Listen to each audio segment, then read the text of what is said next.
அடுத்தது வந்து நெறைய பேர் காமனா கேட்குற டவுட்டு. எனக்கு கர்ப்பப்பை வாய் வந்து ஸ்டிட்ச் போட்டுட்டா, கண்டிப்பா எனக்கு ஒரு மாசமா டெலிவரி ஆகாதா டாக்டர்? டெஃபினட்டா நிறைய மாசத்துக்கு பிரெக்னன்சி போயிடுமாங்கிறது நெறைய பேர் கேட்பாங்க. நெறைய பேர் அப்படிதான் அஸ்யூம் பண்ணிப்பாங்கங்க. நல்லா தெரிஞ்சுக்கோங்க. இந்த சர்விக்கல் சர்க்லாஜ்ங்கிறது நமக்கு நம்ம எப்படி ரோட்ல ஹெல்மெட் போட்டுட்டு வண்டி ஓட்டுறோம், அந்த மாரி தான். ஹெல்மெட் போட்டா ஆக்சிடென்ட் ஆகாம இருக்குமா? கிடையாது. ஆக்சிடென்ட் ஆகலாம். ஆனா, அதோட இம்பாக்ட் வந்து நமக்கு கம்மியாகும். அதோட காம்ப்ளிகேஷன்ஸ் நமக்கு கம்மியாகுங்க. ஸோ ஒரு சர்க்லாஜ் நம்ம போடுறதுக்கான ரீசனும் அதுதான். எல்லாருக்கும் இதுல நிற மாசம் போகுமாங்கிறது நமக்கு கண்டிப்பா கேரண்டி கிடையாது.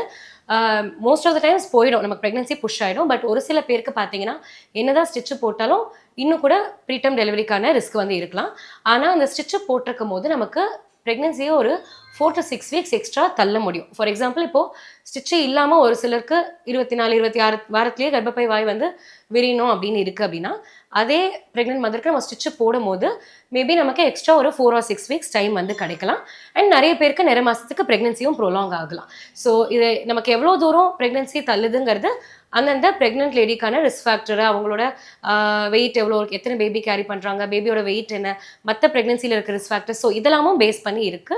ஸோ எவ்வளோ தூரம் பிரெக்னன்சி போகுங்கிறது it will vary depending on mother to mother.